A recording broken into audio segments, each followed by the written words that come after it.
So, coming out into the workplace after university, what can you expect? What will you be working on? And how are you going to develop both academically and professionally? Because yes, there is an academic aspect to working in practice as a part one architectural assistant and a part two architectural assistant, but we'll be focusing on being a part one architectural assistant in this video. But on the academic side of things, you'll be filling out what are called PEDRs, but we'll get to that towards the end of the video. So, like I say, you come out into your part one practice. What can you expect? What should you look for? And what will you need to be aware of? And I think the first thing to really be aware of is when you come to picking your practice, make sure it's one that really works for you. Don't just jump on the first practice that offers you a job. Some people here may have done that. I'm going to put my hands up.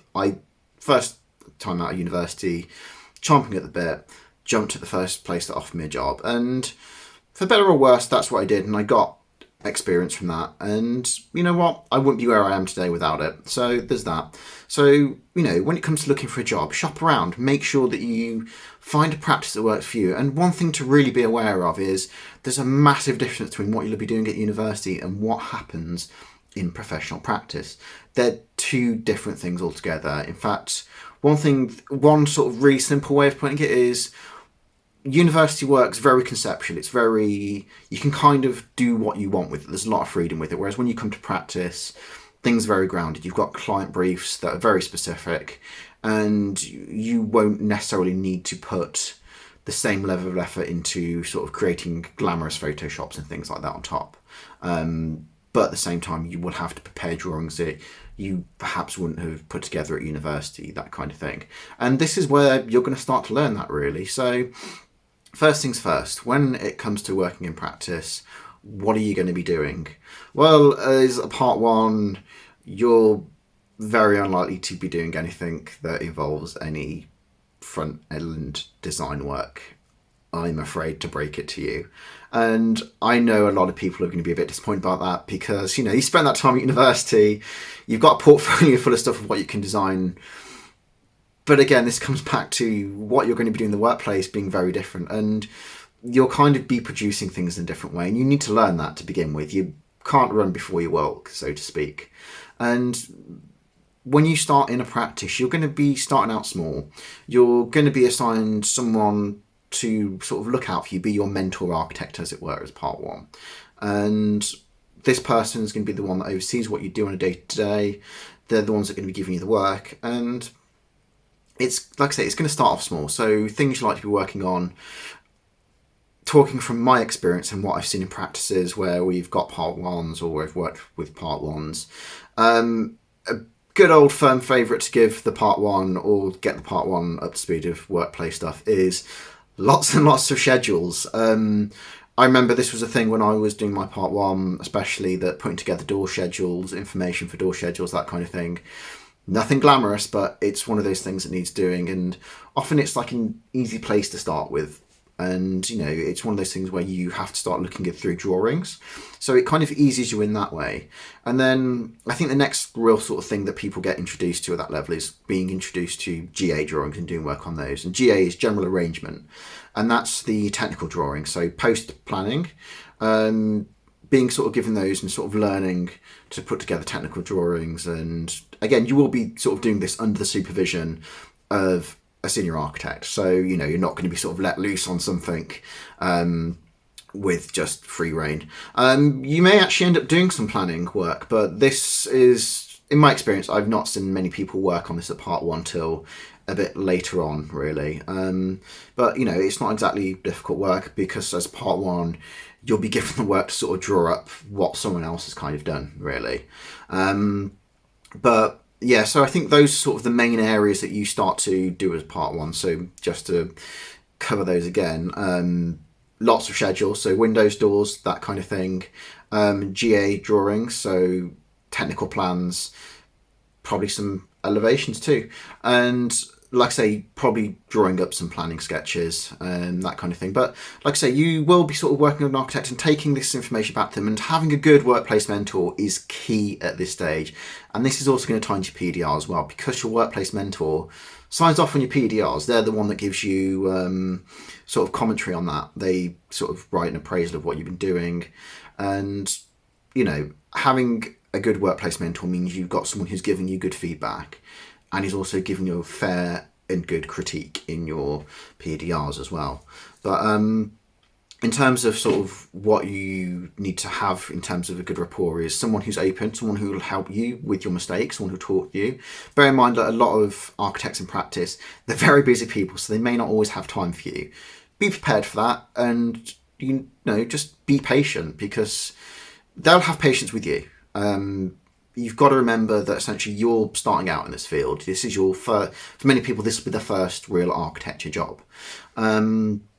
And through that, you've got to realise that you're going to be slowly getting to grips with it all. And your workplace mentor will know that. They will know that you're very inexperienced and that, you need to learn the ways of being in practice. And they're going to sort of correct you where you've made mistakes. And you shouldn't let that dishearten you. I mean, we all make mistakes. Even at architects, we make mistakes. But as a part one, you're going to make a lot of essentially basic errors, and you shouldn't let that dishearten you, because it happens. It's just one of those things. You're starting out, you're gonna go through a lot and make a load of mistakes. Unfortunately for me, the situation I was in, I was assigned to a senior architect. He was just hard to approach, and rather than sort of help me with my mistakes, he made it to a point where I felt like I couldn't approach him with work that I'd done. So then I was making mistakes and not learning from those. And I mean, I personally took 2 years out in practice. So, my part one, I was working at one practice that focused on residential work. And then I moved to practice that focused on commercial work. And that was invaluable experience at both of them. And obviously I'm not going to name names of any practices or anything like that. It just wouldn't be appropriate or professional in any way. But nonetheless, for better or worse, I learnt from these. I knew what I didn't want from a practice. I knew what I enjoyed when I was working a practice. And they started that, and that was sort of what gave me that base knowledge of information. And I think, I did start to learn, and I did start to grow. So I started off, like I say, doing all this basic stuff like schedules, drawings, that kind of thing. But then I got given more responsibility the more I grew and the more I learned. And that's going to happen with you. Even as part one, the more you move through it, the more responsibility you're going to get. And I remember by the end of my part one, the first bit of my part one placement, I was drawing up full sets of planning drawings, which, I wasn't doing at the start. Again, even throughout that, I still had that senior architect that I reported to and was there as that sort of person to go through the drawings with me. But by the end of sort of that first placement, we were in good standing, and, there was a lot more of a dynamic going on where there wasn't before because of what I mentioned earlier. But by the end of that had kind of been and gone. But then I moved into my second practice, and I felt I gained a richer experience here. It's very commercial based, a lot of supermarket type things, and funny enough, it wasn't actually an architect I worked for. It was technologists who did a lot of sort of BIM models a lot of BIM protocols and management for other companies. And I gained a lot from that. And yeah, they did sort of also do a bit of design work on the side. But like I say, these guys were technologists. These guys really helped me understand the technical side of things, which it's one of those things that you probably don't deal with it so much being on the architecture side in a practice often. So being able to get hold of sort of technical experience at any stage it's valuable, and I can't stress that enough. So I definitely grew, and I learned a lot from working in that practice. So I spent 2 years out, and then I went back for my part two, And what I will say as well is, don't rush into doing the part two. Make sure you've kind of got that experience you need before going back, because at part two, it's more focused on the professional side of things. It's kind of a furthering of, you've worked in practice now, expand that into your learning and show how you design with what you know how architects really work. So yeah, there's going to be that. So it's going to be exciting, and like I say, I think it might, for a lot of people, it might be a bit disheartening as well, because like I say, you're going to come out of university sort of chomping at the bit, and then just find that you're not doing all this grand bespoke stuff that you were doing at university. It just doesn't work that way. And like I say, it's a learning process, and further on down your career you will be doing the front end design work, and who knows, depending on what practice you work at, you may well be doing these elaborate designs. So don't let it get you down by any means, but like I say, you have to start somewhere. And then, like I say, something that I mentioned earlier was these PEDR logs. And essentially what it is first of all, I will stress, start filling these out during your part one. Don't put them off. Don't be intimidated by them. And it's because essentially, part three, this is why mine's bound. I need it for my part three. And what it is it's logging your experience and understanding in the workplace. You assign hours, and you assign RIBA work stages to what you've been doing, and explain the project you've been doing in a bit of depth, and sort of your understanding of the work you've been doing on within that. And I think, like I say, at the part one, it's going to be a bit sporadic over different points, because you'll be given bits and pieces here and there to sort of help you learn before you kind of get the more focused stuff. But like I say, you need to have a workplace mentor who will fill in the sheet as well, sort of going through what you've been doing, that kind of thing, how they feel you've developed. And as well as that, you'll need an academic mentor as well. Now, there's two ways you get these. One of them is through university, and the other way is through the RIBA, who will assign you a academic mentor, and they sign a sheet. And this is where submitting them becomes really important. They cover a 3-month period of work, so keep filling those in as you're going through.